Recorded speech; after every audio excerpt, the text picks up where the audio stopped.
My name's Melissa. I'm the Alumni Relations Manager at UCD, and I'm delighted to welcome you to today's conversation, Sustainable Development, What Role Does Sport Play? This afternoon's episode is part of UCD In Conversation series hosted by the UCD alumni team.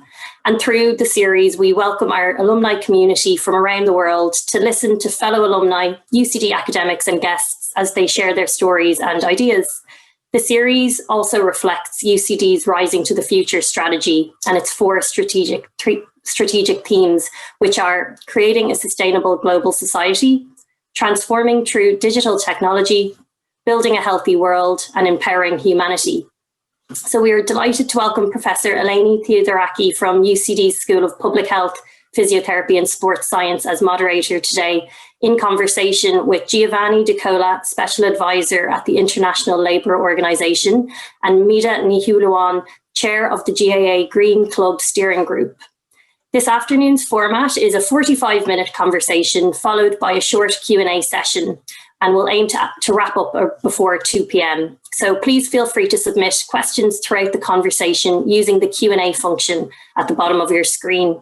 We'll get to as many as we can, but unfortunately, we may not have time to address all of them. So it's my pleasure now to hand you over to Eleni to lead the conversation. Thanks, Eleni, and Míde and Giovanni. Thank you, Melissa, and good afternoon, everybody. It is a great honor and a pleasure to be hosting this webinar, and my sincere thanks to the two speakers. Allow me to introduce them to you. Dr. Míde Shúilleabháin, an alumnus of UCD in civil engineering with a PhD from the School of Law and Government from TUC. She has worked as a sustainability and systems officer at Croke Park, and she was responsible for certification to ISO 21021, which is for sport event management, and also for certification to the ISO 14001 in environmental management. She is the voluntary chair of the GAA Green Club Steering Group, and this steering group arose after nomination of the GAA as a Sustainable Development Champion from the Irish Government Department. And Dr. Giovanni Di Cola, a graduate in international relations with a master's in Soviet studies, a PhD in development economics, who has worked in 4 UN agencies, UNESCO, UNICEF, the UN Population Fund, which deals with sexual and reproductive health, and more recently, a member of staff at the International Labour Office. Giovanni has worked on the UN reform. He has co-authored the UN report on sport for sustainable development and peace, and he's a UN special advisor who seeks to engage the world of sport. He's also, finally, the ILO advisor on climate crisis, the sustainable development goals, mega events, and decent work. So we are in great company.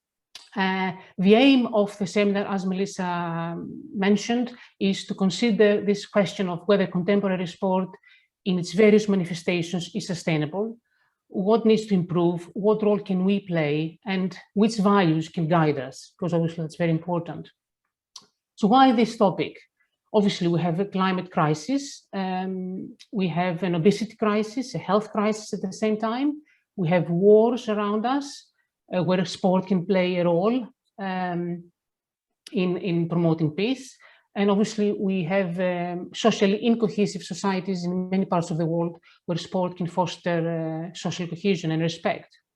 So what follows is 3 questions from me to set the tone and the lay of the land, as they say in Ireland, in terms of sport and sustainability. And then we'll have a discussion between Giovanni and Míde, and then there'll be a question and answer session and some concluding thoughts.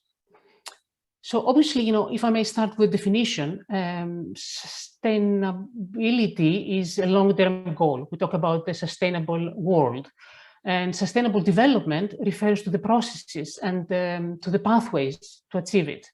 And obviously, in terms of definition, we all know about sport.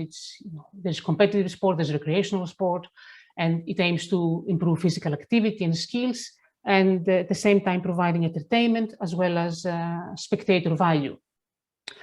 So what questions can I pose to set the tone for the discussion?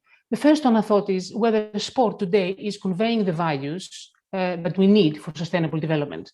And I thought that the answer needs to be yes and no, because in sport, I see today respect, fair play, excellence, but at the same time, I see nationalism, I see corruption and illegal betting, for example, and we also see cultural imperialism in the types of sports that are being promoted at the expense of indigenous sport, for example. As we speak, the Olympic athletes are arriving in Tokyo, and the International Olympic Committee, who governs the event, has changed after many decades the Olympic oath to now include the value of inclusion and equality. But at the same time, their athletes are forbidden from making a gesture or kneeling, for example, as a way of protest or as a way of showing their individual values during the ceremonies and the competition. So the answer is yes and no on whether we are conveying the values. The second question is whether our national sports policies are fit for purpose for sustainable development. And I think the answer there is no. So bad score for the governments. We see governments interested in policies for elite sport and recreational sport, and often elite sport is promoted at the expense of recreational sport. And mega sporting events are also in the interest of governments, and they are definitely not sustainable. And at the same time, recreational sport is not free for people to access, and many people live in poverty. The last question I had, and to end my laying of the land, is whether we have the skills, the capacity as sports agents to operate sustainably. And the answer to that is not yet, and I take responsibility as an academic for that relative failure, because sustainability is only now entering university curriculum for PE students, for sports managers, and for coaches. We are teaching our students assessment, reporting, assurance frameworks, but these are not widely circulated. And some toolkits exist. For example, for mega sporting events, and some are linked to funding applications, but we still don't have the skills and the capacity. So I hope that this sets the tone for the discussion. And if I may now turn the microphone to my distinguished speakers and ask about their opinion. Maybe you have some opening thoughts on whether modern sport is sustainable. Well, I'll jump in there, because I imagine myself and Giovanni probably share some common thoughts on that, though some different ones. So like your own answer to your own question, Eleni, I'd say yes and no. I think it's like other aspects of society, of life, of individuals and collectives. It's what we make of it. Sport in itself is neither sustainable or unsustainable. It's what us as sport practitioners, as administrators, really make of it. And obviously there's some very unsustainable things about modern sport as it is today. You pointed to the mega events, we've just had one of them. So many great things about that. But if we look at the footprint in terms of travel, in terms of waste, in terms of energy, I'm not sure if there has been work being done specifically on the Euros to calculate that, but I imagine it's extremely high, both in the events themselves and those traveling to the events. And also, staying with kind of mega sport, but something that trickles down to recreational sport, the commercial model, which is necessary in many cases for the financial sustainability, is often, like society at large, based on consumption, and that in itself is extremely unsustainable. So there's a lot about the way we practice sport that is extremely sustainable. But on the flip side, there's a lot in sport that can drive sustainability. And I think there's two connected aspects. One is quite practical and the other is a bit more intangible, but I think maybe all the more powerful that on the practical side is the amount of people who partake in sport, and the fact that for these mega events we do have big, in theory unsustainable maybe sporting venues, but the fact that we do have these big energy consumers, that we have so many people going to events, means we are creating a significant footprint, but we also have the potential for change. So there are stadia all around the world, stadia and other sporting venues that have done great things, really exciting things in terms of energy management, utility management, waste management. So the scope is actually there when you are dealing with big venues and big numbers of people to affect real change on a practical level, a real visible, measurable change. So I think sport can be leaders in that, but something that's kind of less tangible, but I think maybe equally, if not even more powerful, is the fact of sport as something that captures the imagination and draws us together. And I think in the recent Euro competition, we saw the best and worst of collective identities in sport. But I think as individuals and as societies, our identity drives our action. We act according to who we know ourselves to be. And sport gives us an identity in a recreational level, at a local level, at a club level, and then going up to county, province, country. It brings us together in something that's, not to be too highfalutin about it, but it's almost transcendental. And I think if we can build the message of sustainability into those collective identities that we forge through our participation and our support of sports, I think that could be potentially a great driver for action. So yeah, my answer is yes and no. No, but potentially yes.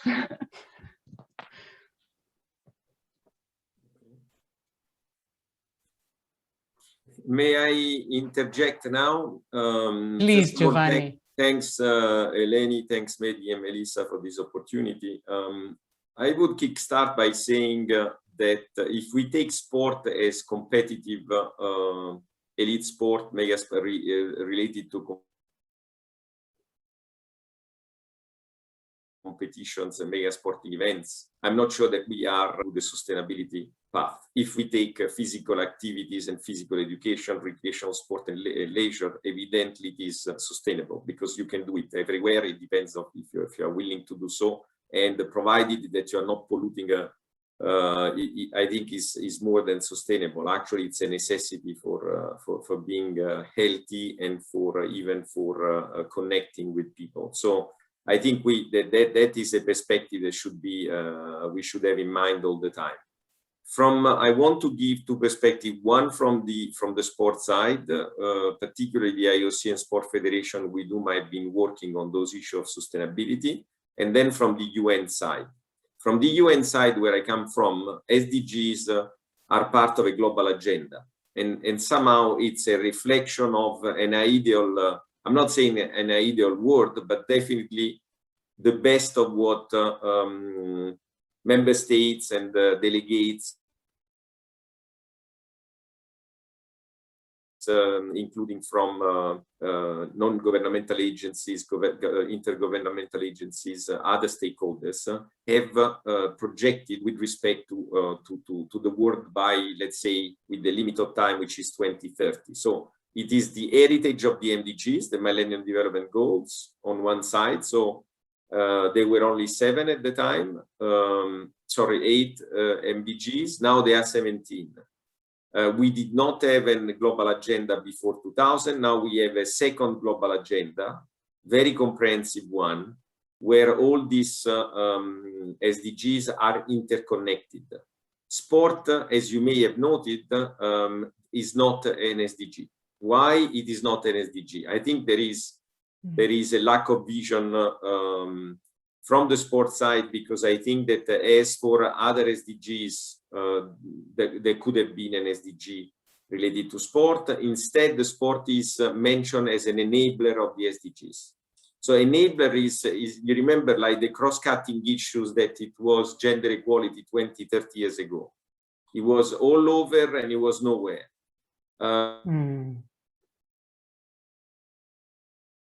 Now this is no longer the case. In the development goals, actually, the goals are related to targets and indicators. So it is a results-based agenda, and it is an outcome-related agenda. It means on one side that the results cannot be in terms of outputs, and the outcomes means that it has to impact the life of people and the life of institutions. So the second issue which I want to make clear from the UN perspective is that it does favor interdisciplinary work and intersectoriality. It does. The idea is not to push forward sectorial work, like, you know, only on health, only on labor, only on employment, only on, but to make sure that those issues are connected. That's why we talk about sustainability, because if they were not connected, then we would not have the opportunity to really change development patterns. And we are talking about big systems, or we're talking about models which have not been questioned for decades. So what is undermined, was underpinning the SDGs is the fact that basically we somehow question either the social and economic model or other models. That includes the sport models. So this is if we take it from the UN side. If we take it from the sport side, in 2017, as you may remember, October 2017, the IOC adopted an IOC sustainability strategy. That was the first valuable, I think, strategy which was comprehensive. And the positioning of the IOC was three levels, three levels and layers. One level was apply sustainability strategy internally to the IOC.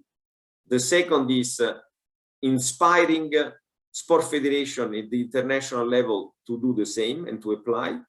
And then the movement itself beyond, which means that they do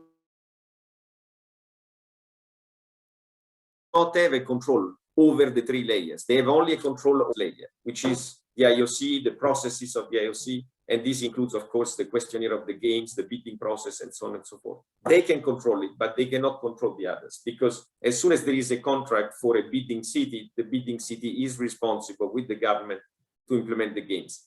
I think it's important that this is somehow discussed and looked into, because at the end of the day, when we implement policies, we need to make sure that we have monitoring and evaluation tools, and then we are accountable for what we pretend to do over time. If we commit, and I finish there, if we commit without actually implementing throughout and being accountable for it, then of course the implementation doesn't make sense, because it can take ages. It doesn't mean that we are at the same time responsible for and accountable for. So this comes very strongly from the UN side all over, and by UN. It's an agenda of the global community. This includes every one of us. We have a responsibility which is individual and collective. And I think that sport has not completely understood this. So sometimes there is a pick and choose exercise, like, you know, I'm going to contribute to education. I'm going to contribute to health. I'm going to contribute to peace. But basically, the message from the SDG and the Agenda 2030 is that the 17 SDGs are interconnecting in its holistic program. And so we actually refer to it as a whole and not individual commitment only by SDG. I finish there, but we can elaborate further. Thank you, Giovanni, for offering this oversight from your viewpoint, sitting in an international organization and operating at that level. And I would be very interested to hear what Míde has to reflect upon in terms of how the Sustainable Development Goals and what has been have evolved in the context of Ireland, and maybe where your Green Club initiative stands in terms of linking to the Sustainable Development Goals, so we can see at the national level the trajectory and the path. Yeah, well, our what's the GA Green Club program, which is the GA's first environmental sustainability program. So it's an environmental sustainability program, and Croke Park itself has had the main stadium of the GAA has had a sustainability program for well over 12 years now, but it hasn't been there in the Ryder sporting organisation, though there have been individual actions. But in terms of the broader sustainability and some of the areas perhaps that might be linked in with some of the other areas of sustainability, including health and well-being, inclusion in the GA's community health and health department, there is a health and well-being program which has been running for over 10 years. There's an inclusion and diversity department, and a lot of work in, inclusion and diversity officer, and a lot of work in that area. So it was really on those two areas that linked us into the SDG, the Department of Environment, Communications and Climate's SDG program in 2019, they were looking for champions to kind of promote the SDGs, because I think sometimes an issue with the SDGs is they're present and very important at policy level, but when it trickles down to different levels of society, to us as individuals, they're not necessarily, we don't necessarily take them into our account. We might know them as something nice, colorful, a nice poster, but even in policy chains, maybe lower down, perhaps we don't necessarily make policy along the lines of SDG, and we think they're nice, something nice, but we don't really understand them in the terms of measurables as somebody like Giovanni, who'll be working with them very closely, would. So I'm not going to speak for the Department of Environment, Communications and Climate, but I think that's what they were trying to do, was to promote a greater awareness of the SDGs, not as something that was in the UN or out there or at government level, but something that was a part of life in many different sectors of society.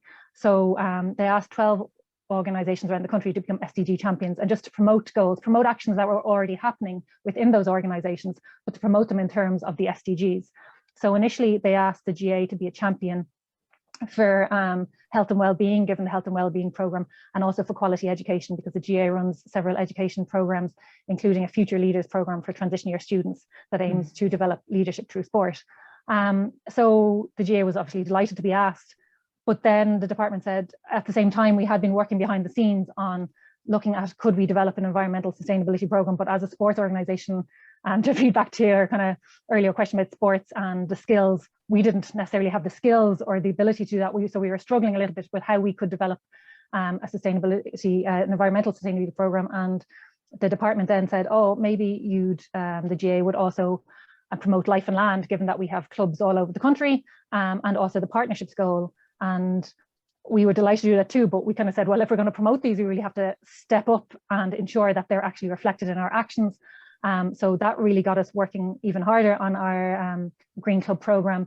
And the partnerships goal, actually the SDG program itself promoted the partnership that now is the Green Clubs program, because one of the other organizations asked to be an SDG champion was Carlow County Council, representing local government nationally. And through the Champions program, we kind of got together a bit informally and started chatting, and under the local government, under the Climate Action Charter for Local Government, is charged with seeking out pilot programs at community level to promote environmental sustainability. And they thought the GA network would be a good way to tap into that. And we said, well, we have a network and we're looking for the skills, the expertise to help us mobilize that network. So it was through the SDG Champions program that way that actually the Green Club project came around, but it did come about, I suppose, because the GA had been engaged in different areas of sustainability, especially health and well-being, inclusion and education. Thank you, Míde. Giovanni is nodding. Yeah, no, actually, I want also to jump on what Míde was saying and seize the opportunity, because I see two questions here. And I can provide some examples while responding to, and perhaps Míde can also pitch in. The first question from Carlos is about achieving financial sustainability in major events. What is more, which is related also to the change of the model.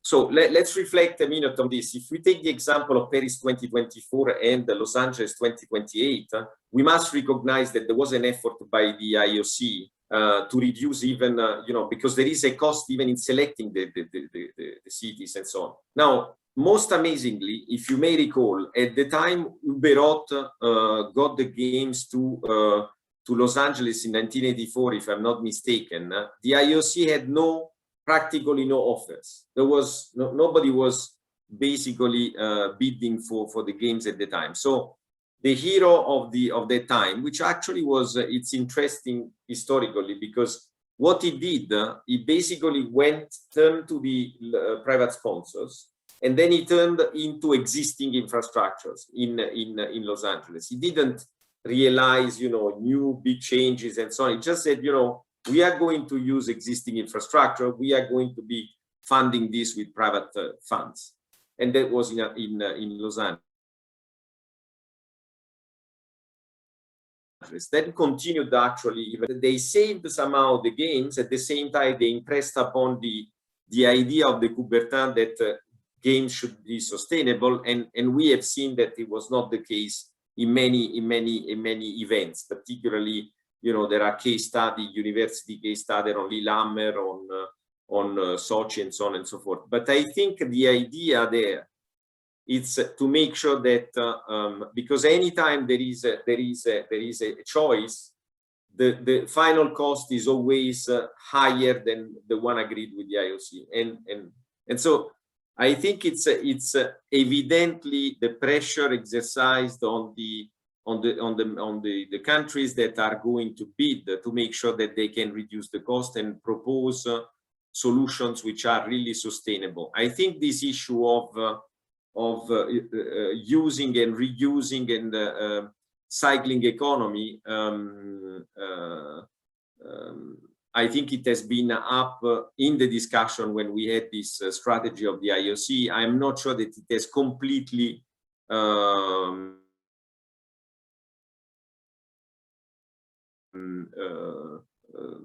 that's one of the points.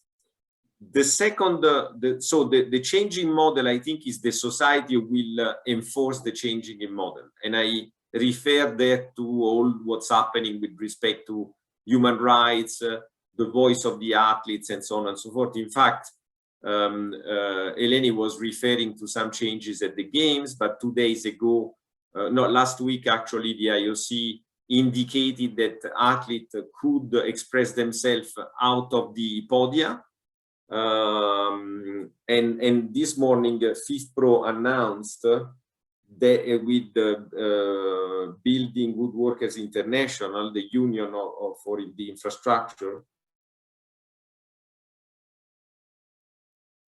who was very involved in Qatar for the preparation of the game, that would be a collaboration to foster cooperation between, the expression by the athletes with respect to solidarity of the workers, which is quite new.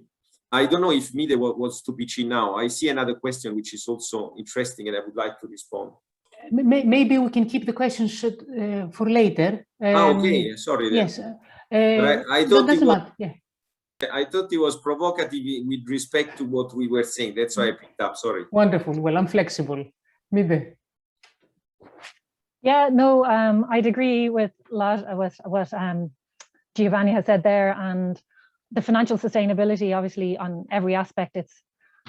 It's a difficult one, because no matter how much people talk about the triple bottom line, essentially for most organizations, the financial bottom line is what's going to drive them. But in terms of kind of finances spiraling out and all the other aspects of sustainability as touched on by Giovanni, losing out to that, I would agree with him that it will be, society will push it. But I think the reaction, the sports organizations, for the sake of sustainability, but also for their own operation, should recognize that movement now and go before it becomes a tidal wave. Because the problem with when you start reacting to public opinion very often, or your stakeholders pressure, very often it's a knee-jerk reaction, which sometimes can be unsustainable, because it's to be seen to be doing something, so it's not actually what needs to be done in the longer term. And sometimes if it's done, it doesn't bring all your members or your organization with you. So in that, I think the organization has to be fully on board and not just being dragged along by the members or the players. And for that, I think always, as with everything, you need a bit of a roadmap. You can't say, look, things aren't going to become perfect tomorrow. You have to know where you want to go and put steps in place. So it's really about looking, not saying we're a disaster, we have to change everything tomorrow, or this is an extremely unsustainable financial model, or unsustainable in different ways. It's like saying, okay, where as an organization or a sector or whatever do we want to be in 5 or 10 years, and what are our milestones within that? And then we have to be and have a really considered roadmap that brings everybody along, which some people you'll be bringing along kicking and screaming, but at least, if you try to go from devil to angel overnight, you're going to please nobody, and you could end up doing more harm than good. Thank you, Míde. You made me think when you highlighted the importance of the financial bottom line, and I'm thinking, just had well, we're not through yet, but the pandemic, we thought that life would continue, and So, I mean, the climate crisis could turn really nasty soon, in which case, we will be pouring money into trying to solve that. So is it erroneous to be thinking about the money in the first place? Because as the ultimate determinant of our actions. And maybe there is something fundamentally wrong about that as a starting point. I don't know, I'll just be brief and well, personally, I think there's something fundamentally wrong with it. Yes, I like, you talk about values, you opened with values. If your values are based on finance, we're not where we are today by accident. We probably are because we've been driven as a society, both explicitly and implicitly, by finance as a value. But that's just because it's not good, it's not great, doesn't mean it's not there. And I think we have to appreciate that in lots of organizations, sporting, government, whatever, we're still in a situation that when they get into their boardrooms or wherever or present their accounts at the end of the year, the headlines will be the financial accounts. And we haven't managed, even though the discourse has shifted slightly, and people now will have sustainability sections in reports. Essentially, people are being judged on their financial performance. And I would like that to change, and for the assessment of what is good and what is success has to be based on something else, of which finance is a part. But we're not there. So perhaps the middle ground, is to show that financially in the longer term, given that we have a climate crisis, on the environmental sustainability side, and perhaps not in all different elements of sustainability, doing the environmentally sustainable right thing is also the financially right thing. And sometimes I don't like promoting that message, because again, you're putting finance first, where it should be, you should do the right thing for the sake of doing the right thing, for the sake of the planet, for the sake of society. But unfortunately, the way decision-making structures are in our society, that's not the way decisions currently are made. So sometimes you just have to be able to show that, okay, we have a climate crisis, but it's worth pumping money, not even money, resources rather than actual money, of which money is one. It's worth pumping the resources and the passion and the time into the environmental side, because your financial bottom line will benefit in probably definitely the mid and long term, possibly the short term. But I agree with you, yeah, part of the problem is that success and that finance is the biggest measure of success, not only and maybe perhaps not particularly in sport, but in society as a whole. So we are failing at the first hurdle of being in line with the definition of sustainable development coined by Gro Bradland in 1987 in the Common Future Report, that sustainable development is development today that doesn't compromise the needs of people tomorrow. So we're passing the buck, and that's a very sad state of affairs. Yeah.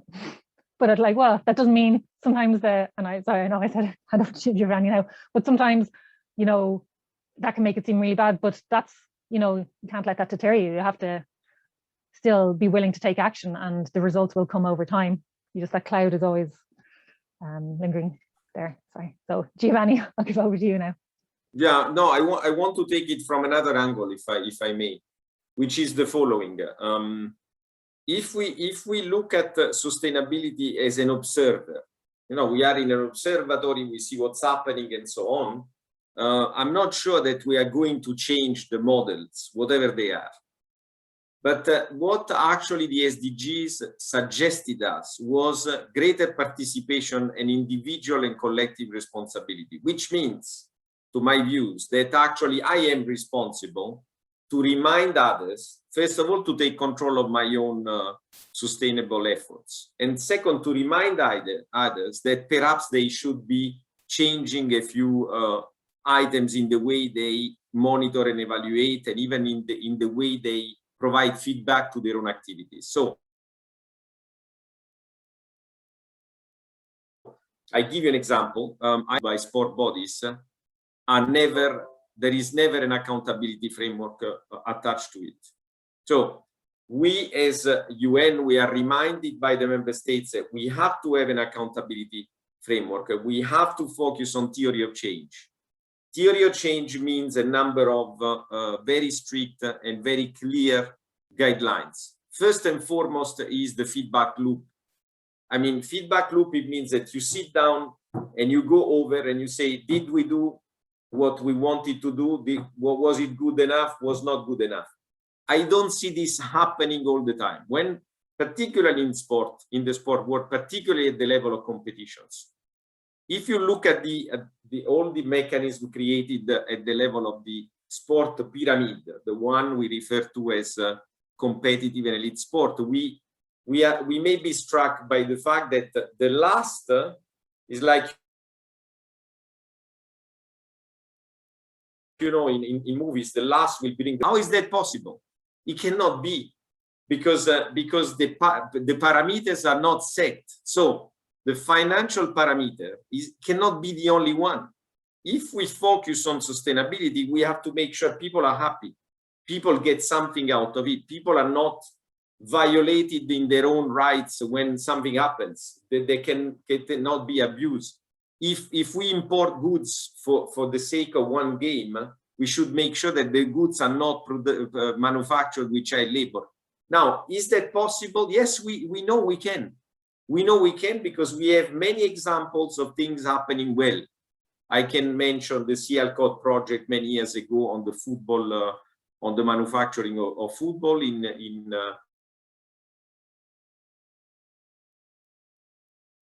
we have examples of collaboration which can put either pressure, but also can get results when it comes to organizing events, and particularly sporting events. So, number one, we can do it. Number two, we cannot separate a strategy from the responsibility to implement it. And I call on your own responsibility as academics and at the university to make sure that even the students at different levels are equipped with those tools. If they are equipped with those tools, they become active partners of the SDGs, active partners of the changing models, active partners of the discussions. My last point for the moment is the following. I come from an organization that defends tripartism, which is basically, in Ireland is on top of those issues. I mean, not only now as it refers of SDGs, but also as it refers to tripartite social dialogues. And I think that dialogue is constantly interrupted in sport, like in some other areas. Interrupted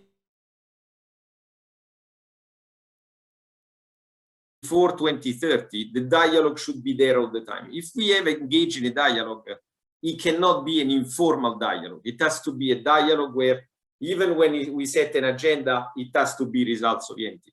Now, there is nothing wrong in doing so. I mean, it's not restrictive, but we impose on us clarity of vision, we impose transparency on us, and then we impose the capacity to actually reverse trends which are not good for none of us, and definitely not good for the young people. So that is something to me which makes a lot of sense. I've seen it over time. I've seen it in different regions and continents where I served.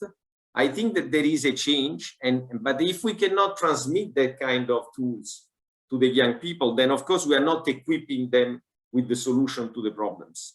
Otherwise, you know, it becomes something like Míde was saying, in the cloud, and people continue to believe it is in the cloud down there. And I believe we can. My experience is that yes, we can, and we can actually do, and actually things are happening at the local level. Can I jump in just there with a question for Giovanni Eleni? Is on the first, it's a first point which possibly linked to or answered by a third point, but on the fact that there are examples of what can be done and how it can be done. Why then are they not being replicated or multiplied if the examples are already there, or perhaps they are, and is that the case? And is it a question of either way, is it a question of communication, kind of linked to your third point, or are the practical barriers if the good examples aren't being replicated and multiplied?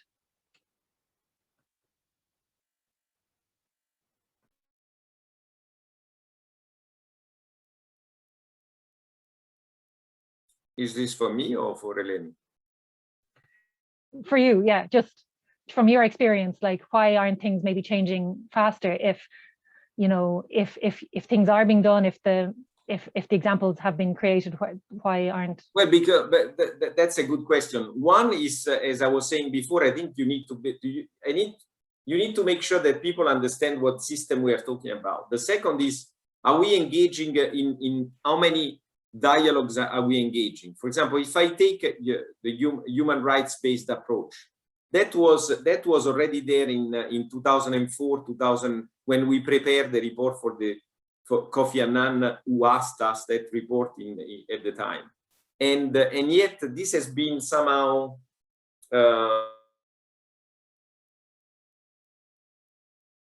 I'm not saying forgotten, but fuck up in Qatar, where the breaches of labor rights was such that the international community came together and said, look, we have to do something together. So it took some while to get there, but before there were examples, good examples, including by the private sector. I remember that there was an attack in court to the manufacturing of Nike, you may remember, in some countries, Bangladesh, Pakistan, etc. And then the court basically, and that was an NGO, individual action at the beginning, who forced the manufacturers to make sure that they could apply labor laws accordingly, even at the national level or international labor standards. So Nike took advantage of this, in a way was against their own activities, and then what they did, they started to implement the standards at the level of the factories. So, but this was, you have bits and pieces here and there.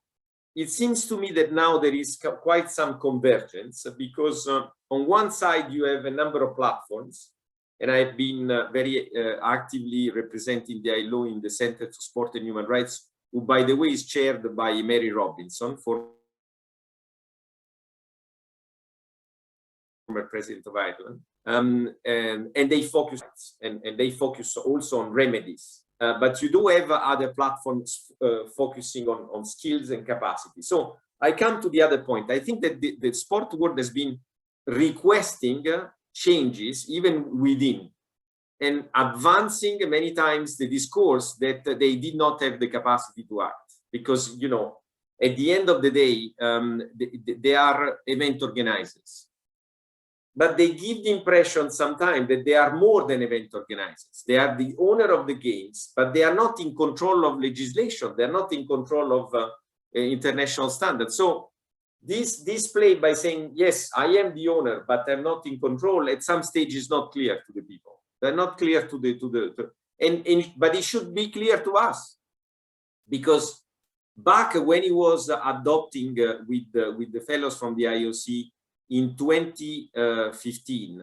December 2014 to be precise, Agenda 2020, he said, either we change or we are going to be changed. So he knew that the change was coming from outside.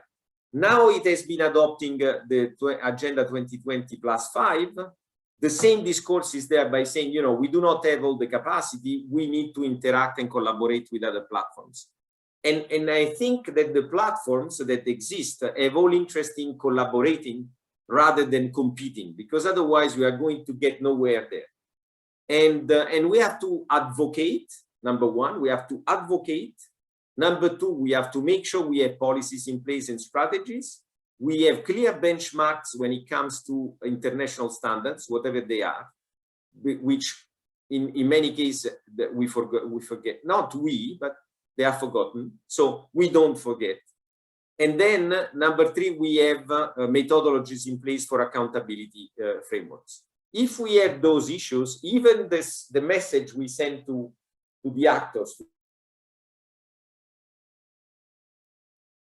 the stakeholders, to the students, through the different intellectual and sport bodies, intellectual meaning university basically, I think they are clear. And then we can act upon far easier and certainly faster in terms of results, because otherwise we can wait another 20 years and we have no time for it. Thank you, Giovanni and Míde. It is very interesting for me to sit virtually beside you and see at the international level the viewpoint, and at the national level some of the frustration of things, solutions appearing to exist, but maybe not being evident. And at the same time, Giovanni obviously being very appreciative of efforts things happening at the national level, and how we can capture and translate and teach others around the world. So I can see the tensions at national and international level. I think that, Míde, you were hinting towards a problem of communication or a lack of distillation of the instruments, of the frameworks that could exist at different levels, internationally or transnationally, and them being ready for use on the ground.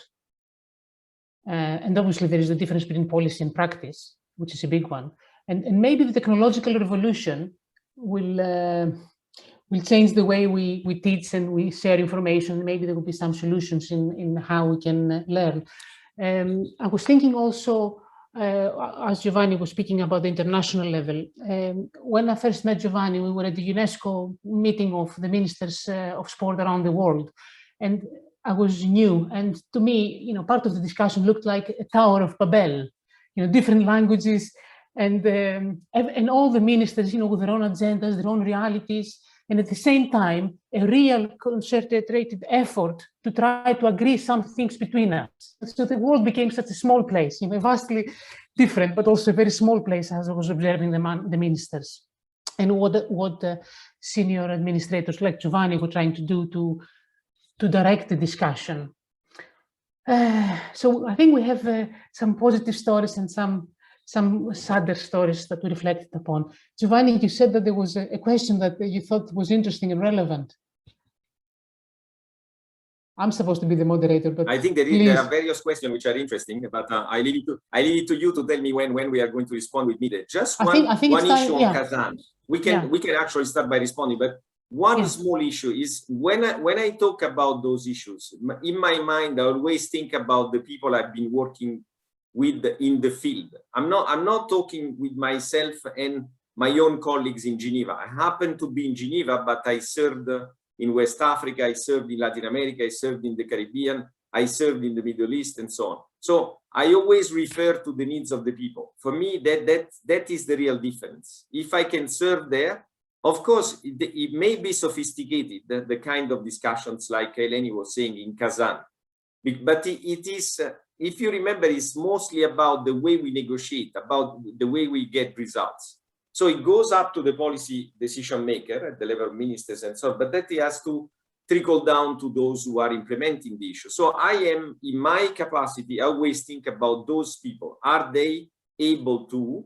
And if we have to remind ourselves that we have to speak in different language when we talk, depending on who is before us, the stakeholders, to make sure that everyone captures the essence, but most of all the needs of the people down there, then we can make a difference. And I, by experience, I know we can make a difference. I think that now we come to a point where we need to make a difference more collectively than bilaterally. This is where we are now. Thank you, Giovanni. Míde, you're right. Shall we take the questions? Yeah? Yeah. I'm not sure, Melissa, on the behind the scenes, if I'm supposed to read it or press the answer live button. You can just read as you see them, Eleni. Thank you. The first question from Ernest Kovacs. What cooperations are necessary to be achieved by sports organizations / associations in order to achieve the desired level of sustainability? Well, I'm just looking at Ernest's question here too. So in his question, he says that sports associations start making and building cooperations to set up a holistic approach, and I'd completely agree with that. And that's what we've, like, I'm not plugging the GA Green Clubs program, but because we're still very new and we're learning. But that's definitely our first lesson was, there's no point trying to replicate.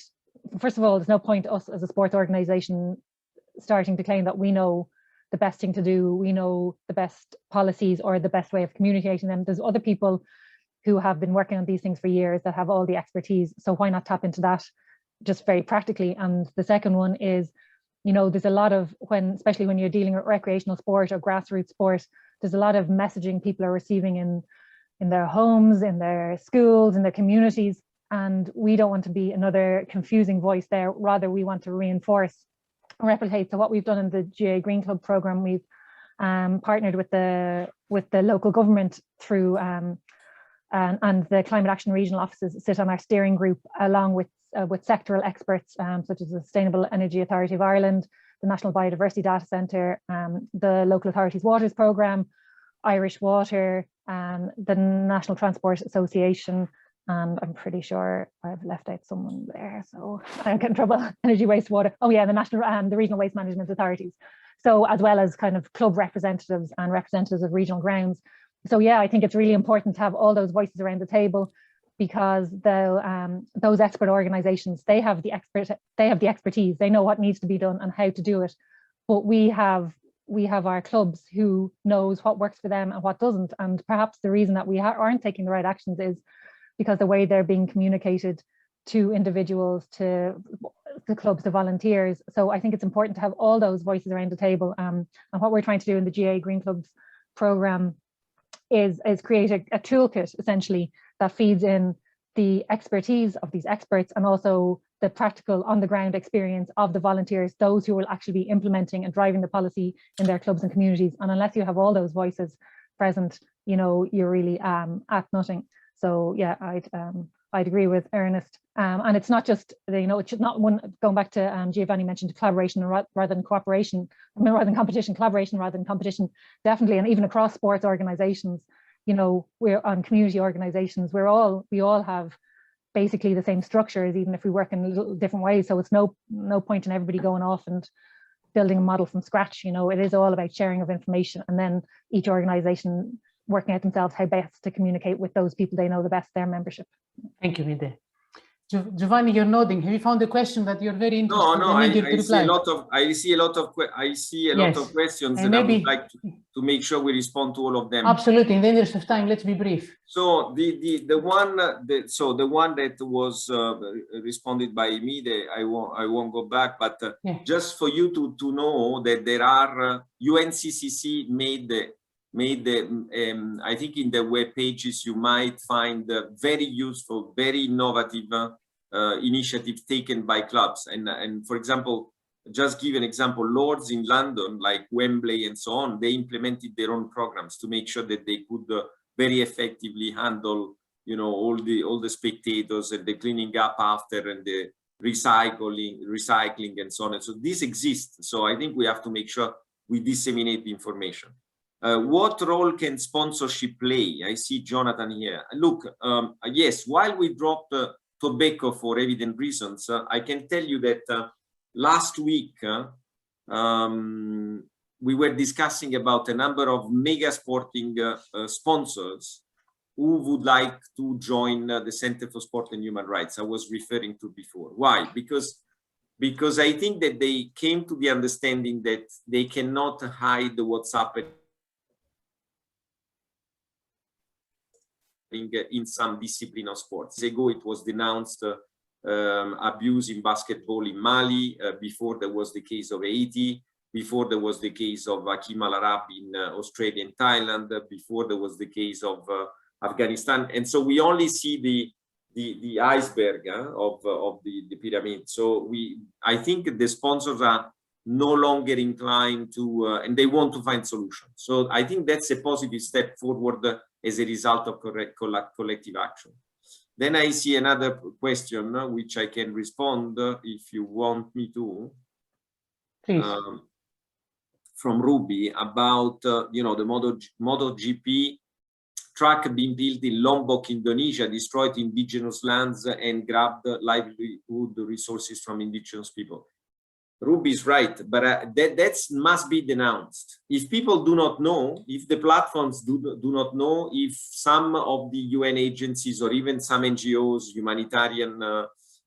human rights advocate particularly, they do not know, then it's difficult to act. Over the last few years, and you may remember also in Rio, I mean, I was in a Sporting Chance conference in Washington a few years ago. Actually, this conference was opened by the actual Secretary of State of the United States of America, Anthony Blinken, I think. and the populations, they came there and they actually told us the story. I mean, that was after the fact. We need to make sure that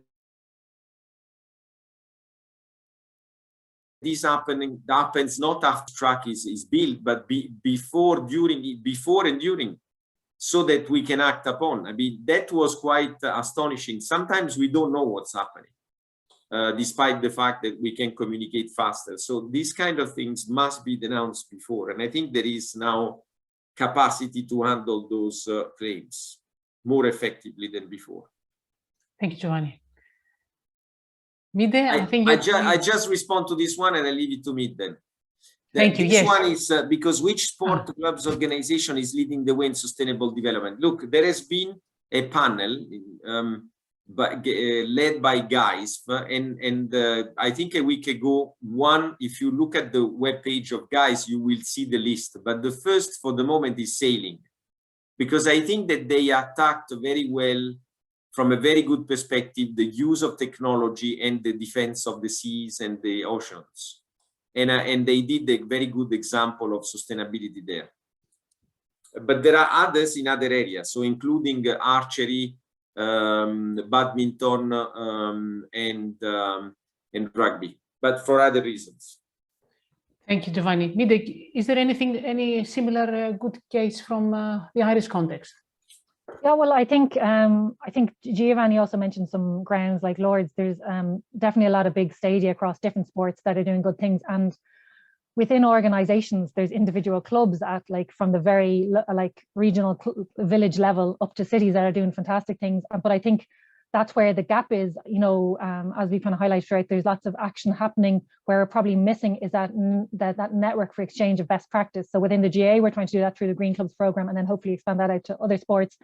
But, I think perhaps that's what's missing is that's why you need formal sustainability programs, because you need a very easy way for other clubs, to be able to share their experience. So I'd say there's a lot of great things going on, but we don't always know about them. And sometimes it's not a sporting organization, it's an individual club that has taken an initiative itself. And it's about building platforms to get those exchange of best practice there. Thank you. Giovanni, we have a question from Emmanuel from Uganda, presenting the case of... very interesting question from Emmanuel. Yeah, Emmanuel, thanks for the question. He's an Olympian. Emmanuel is an Olympian. Yeah, Emmanuel is an Olympian, so of course he should be supported by national Olympic committees and particularly by Olympic Solidarity. I do not believe, I mean, given my background on this and my experience, that UN projects with IOC would favor this kind of cooperation. I think that there is more cooperation through a PPP, through partnership approach with some sponsors, rather than UN projects, unless, because this is what the difference is between the world of sport does fund only discipline and participation to the games or to the sporting events. UN doesn't. UN actually does put some funding and expertise into developing development policies. So if sport in Uganda is not part of the priority set out by the government in collaboration with the UN team in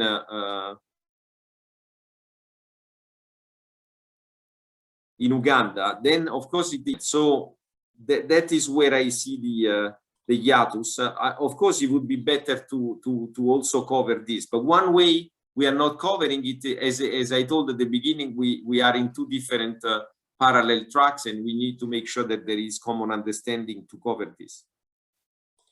Thank you. I think we have run out of time. It's now 2 o'clock. I want to take this opportunity to thank you, Míde and Giovanni, from the bottom of my heart, as we say in Greece, for your inputs and your enthusiasm and your insights. I think we had a wonderful conversation and very interesting, insightful questions. I hope we left the audience with some enthusiasm and inspiration and some ideas of where to take the efforts for sustainable development through sport. I thank you all, and also UCD alumni for the help in putting this together. Thank you, Eleni and Giovanni and Míde. Thank you so much for the opportunity. And I will be happy to respond to some of the questions individually if that is necessary. But thank you so much for the opportunity, Míde, Melissa, and of course, Eleni. Very welcome. And yeah, it was a great conversation. I echo what Eleni said, really enlightening conversation and could have gone on for a lot longer. I just want to wrap up and just a couple of other items that I'll just mention around alumni relations and our team and the series going forward. So the generosity of alumni over the last 15 months has helped us to fundraise over €500,000 to support vulnerable students through the challenges of the pandemic. Our thanks to those alumni who've already supported our COVID-19 emergency appeal and our college support funds. If you'd like to support UCD's efforts to continue to provide urgent financial and mental health support to those students who need it the most, you can visit the link which has been posted in the chat box. And I'd also just like to mention that next week we have another episode of In Conversation taking place, Thursday, 22nd of July at 1 p.m. This time we'll be discussing Ireland's housing crisis, and we'll be joined by Social Democrat TD and UCD alumnus Cian O'Callaghan, Michelle Norris from UCD's Geary Institute, and Aidan Regan, Associate Professor at UCD's School of International Politics and Relations. So there'll be a couple of links in the chat box there that you'll be able to access those information on both the support funds and the event for next week. But thank you again to Eleni, Míde and Giovanni, and we will hopefully pick up another conversation in the next trimester. With pleasure. Thanks a million. Thanks, Melissa. Thanks for the Thank you. Thanks, Eleni and Giovanni. Right.